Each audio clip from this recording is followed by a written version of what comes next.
What's up, everybody? Today I hit the GOAT Watt and Daryl Worley. He played college football for West Virginia in 2013.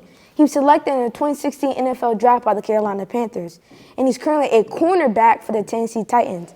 And he's expected to contribute as an amazing safety. He's a husband and he's a father of three. Starting off with that, thanks for the interview. Appreciate you having me, man. Nah, no problem. Starting off with that, do you know what your name means? I don't. You don't? But Daryl means beloved or darling. And war means weird or damn.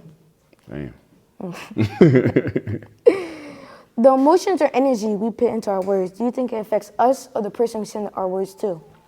I think the words that we send the words that we send to people is way more effective than what comes off. Because I mean, we could be speaking out of emotion in terms of and depending on the situation, and the things that we may be saying at the time may not affect us until we go back and reflect on what may have been said, what may have been done in that instance. But I think that the person that's receiving those words is definitely more affected more. I feel like I don't feel like not one person is affected. I feel like both parties is affected. It's because not only both parties affected, it's also the vibration in the air. Because words are not just symbols and sounds. Words are the most powerful tool known to man. Yes, it's very true. Yeah, because even a simple word can change the fabric of reality. Like I was reading this book, right? It's called The Four Agreements. It was this little girl who was singing. She can sing so beautifully. And her mom came in drunk one night, and she was tired of hearing her little daughter sing. And she screamed at her daughter, and daughter never sung again. Just because the power of her words. Wow. And she never grew up knowing how good she can sing. She can sing amazing. Who knew what she would grow up to be? Wow, that's crazy. Yeah. Never to think that words could have that big of effect on someone's life. It's not until you go through an instance like that where you're actually able to see that. And there was also a Simpsons episode of that too. It was talk about how powerful your words are. Because the mother, Marge, her daughter name's Lisa. Yeah. Her daughter gained a little bit chubby, and she said, "Oh, if someone's getting a little chunky," and that word, they went in Lisa's mind, and they seen how big the word chunky took up her mind because she was feeling insecure now that her mother said that. Oh, wow. Showing how powerful your words are. Yeah. Even if it doesn't seem like your words are powerful as you think. Yeah. I definitely believe in the power of word. I mean, speaking on my own personal stance, I would say that like positive talk is a real big thing. I mean, you probably use it all the time when you're training, anything like that. Just being able to, instead of talk down on yourself when you feel like you may be wanting to give up or something, speaking positive words into those type of situations. It'll help you push through a lot more than it is tearing yourself down mentally. So the power of self-talk.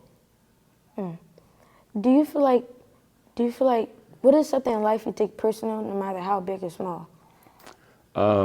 Something I take personal no matter how big or small. I think that respect is a big thing for me. Respect. Just being well respected. Because in all instances, I believe that you have to earn respect, and you only earn respect by giving such. So that comes from first impressions with people. How you enter rooms, how you shake people's hands, how you look them in the eyes. You know what I'm saying? How respectful you are and how you carry yourself. I think that's a big thing that goes a long way. My fault, but I still don't kind of understand. How do you take it personally? How I take it personally is, I feel like with any instance of when someone is disrespecting you, those things, if things come off in a different manner, I feel like those things can go a lot of different directions. Especially, it's a crazy world that we live in. And, I believe that you should treat everyone, the old saying of treat everyone like they're a janitor, you know what I mean? Because they could be the boss or the janitor at any given moment. But treating everyone with a level playing field and the same level of respect is important. Yeah, respect goes a long way too. It's not that you should treat other people like that, you should treat yourself with respect too. And not just humans, animals, and all different types of things. Yes, for sure. Because if you learn how to stay respectful with yourself and people, you learn how to be happy. Yeah. Because I've learned not to take things personal, because then I'll be accepting other people's garbage.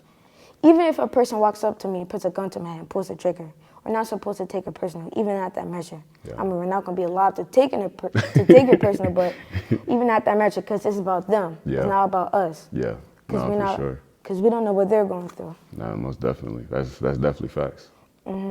and because you never know what they can be going through. So you always gotta take it, and you always gotta take it into account how other people are feeling. No, most definitely. I think that you should move and make decisions, and treat everybody with a little bit of mercy. Because you, at the end of the day, you don't know what people may be going through, where their state of mind is, or like what, what I mean. If we could walk out of here right now and run into someone that just lost their job or lost their kid or anything like that.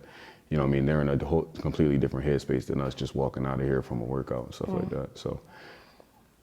Yeah, I feel like nowadays everybody takes everything personal. Yeah, I mean, we live in a very different world. I say a world that's social media driven. I feel like it's a world where everyone kind of has their own opinion, and they kind of have a platform per se to be able to express as such. So, being just the fact that you're able to see all of those opinions compared to times where you weren't able to, I think that makes it harder in life. I mean, everyone's kind of more under a microscope than it just being celebrities or athletes or guys, guys of a platform. So it really it's a magnified life that we all live in. Yeah, everybody's chasing for other people's opinions rather than their own opinion. Exactly. And my last question is always the same question. Without the money, cars, or jewelry, even without family, respectfully, how do you find happiness within you? I would say that my happiness first comes from God. Being able to have that relationship, being able to know that I can depend on Him in any situation, whether it be good or bad, no matter what may be going on in my life. Having someone that I know that I can turn to and not only be able to talk to, but have in my corner where it's it's judgment free. At the end of the day, He's going to take you as you are, no matter who you believe in, what it is. When you're able to sit down and talk to your God, you're in a place where it's judgment free. You're free of life, and you're able to express your spirit.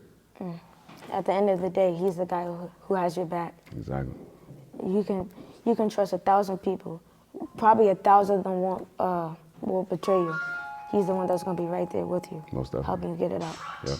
Well, thank you for the interview. I appreciate you having me. And you look good in that poncho. Nah, I appreciate you for this, man. This is one of the best gifts I've got in a minute, man. No problem. And it's raining April. I'm gonna need this for sure. No problem.